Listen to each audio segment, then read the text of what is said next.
एक बार की बात है, एक शहर में एक साहूकार रहता था। उनके घर में पैसों की कोई कमी नहीं थी, लेकिन उनकी कोई संतान नहीं थी, जिससे वे बहुत दुखी रहते थे। पुत्र प्राप्ति के लिए वे प्रत्येक सोमवार का व्रत रखते थे और शिव मंदिर में जाकर पूरी श्रद्धा से भगवान शिव और पार्वती जी की पूजा करते थे। उनकी भक्ति देखकर एक दिन माता पार्वती प्रसन्न हुई और उन्होंने भगवान शिव से उस साहूकार की इच्छा पूरी करने का अनुरोध किया। पार्वती की इच्छा सुनकर भगवान शिव ने कहा कि हे पार्वती, इस दुनिया में हर प्राणी को उसके कर्मों का फल मिलता है और उसके भाग्य में जो कुछ भी है उसे भुगतना पड़ता है। लेकिन पार्वती जी ने साहूकार की भक्ति का सम्मान करने के लिए उसकी इच्छाओं को पूरा करने की इच्छा व्यक्त की। माता पार्वती के अनुरोध पर शिव ने साहूकार को पुत्र प्राप्त करने का वरदान दिया, लेकिन साथ ही यह भी कहा कि उसके बच्चे की उम्र केवल 12 वर्ष होगी। साहूकार माता पार्वती और भगवान शिव की बातचीत सुन रहा था। वह इससे न तो खुश था और न ही दुखी। वह पहले की तरह शिव की पूजा करता रहा। कुछ समय बाद साहूकार के एक पुत्र का जन्म हुआ। जब बालक 11 वर्ष का हुआ तो उसे पढ़ने के लिए काशी भेज दिया गया। साहूकार ने बेटे के मामा को बुलाकर ढेर सारा पैसा दिया और कहा कि वह इस बच्चे को शिक्षा प्राप्त करने के लिए काशी ले जाए और रास्ते में यज्ञ करे। जहां कहीं भी यज्ञ किया जाता है, वहां ब्राह्मणों को भोजन कराकर दक्षिणा दी जाती है। इसी प्रकार दोनों चाचा भतीजे यज्ञ करके और ब्राह्मणों को दान दक्षिणा देकर काशी की ओर चले गए।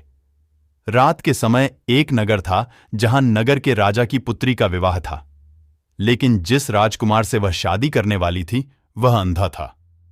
राजकुमार ने इस तथ्य को छिपाने की एक योजना के बारे में सोचा कि उसके बेटे की एक आंख नहीं है।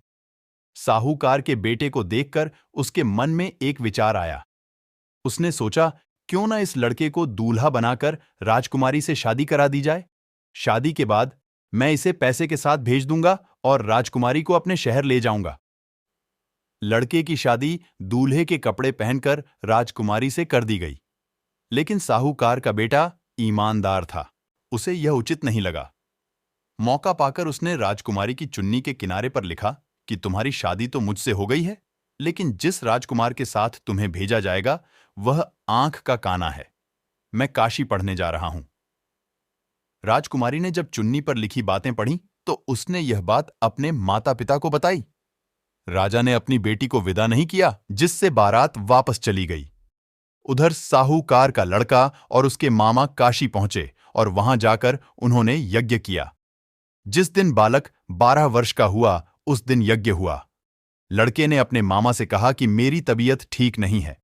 मामा ने कहा कि तुम अंदर जाकर सो जाओ। शिव के वरदान के अनुसार थोड़े ही समय में उस बालक का प्राण निकल गया। मृत भतीजे को देख उसके मामा विलाप करने लगे। संयोग से शिव और माता पार्वती उसी समय वहां से जा रहे थे। पार्वती ने भगवान से कहा, स्वामी, मैं इसके रोने की आवाज को सहन नहीं कर सकता। आपको इस व्यक्ति की पीड़ा को दूर करना चाहिए। जब शिव मृत बालक के पास गए तो उन्होंने कहा कि यह उसी साहूकार का पुत्र है जिसे मैंने 12 वर्ष की आयु का वरदान दिया था। अब इसकी उम्र हो गई है। लेकिन माता पार्वती ने कहा, हे महादेव, कृपया इस बच्चे को और उम्र दें, नहीं तो इसके माता पिता भी इसके अलग होने के कारण तड़प तड़प कर मर जाएंगे। माता पार्वती के अनुरोध पर भगवान शिव ने बालक को जीवित रहने का वरदान दिया। शिव की कृपा से बालक जीवित हो गया। लड़का अपनी पढ़ाई पूरी करने के बाद अपने मामा के साथ अपने शहर चला गया। दोनों उसी शहर पहुंचे जहां उनकी शादी हुई थी। उस नगर में यज्ञ का भी आयोजन किया। लड़के के ससुर ने उसे पहचान लिया और महल में ले जाकर उसकी देखभाल की और अपनी बेटी को विदा किया। यहां साहूकार और उसकी पत्नी भूखे प्यासे अपने बेटे का इंतजार कर रहे थे। उसने कसम खाई थी कि अगर उसे अपने बेटे की मौत की खबर मिली तो वह भी अपनी जान दे देगा, लेकिन अपने बेटे के जीवित रहने की खबर पाकर वह बहुत खुश हुआ। उसी रात भगवान शिव ने व्यापारी के सपने में आकर कहा, हे श्रेष्ठी, मैंने सोमवार का व्रत करके और व्रत कथा सुनकर प्रसन्न होकर आपके पुत्र को लंबी आयु दी है। इसी प्रकार जो कोई भी सोमवार का व्रत रखता है या कथा को सुन और पढ़ता है, उसके सभी दुख दूर हो जाते हैं और उसकी सभी मनोकामनाएं पूरी होती हैं। आशा करते हैं कि शिव कथा के बारे में संबंधित यह वीडियो आपको पसंद आई होगी एवं ऐसे ही वीडियो के लिए हमारे चैनल को सब्सक्राइब करें। धन्यवाद और प्यार से बोले हर हर महादेव।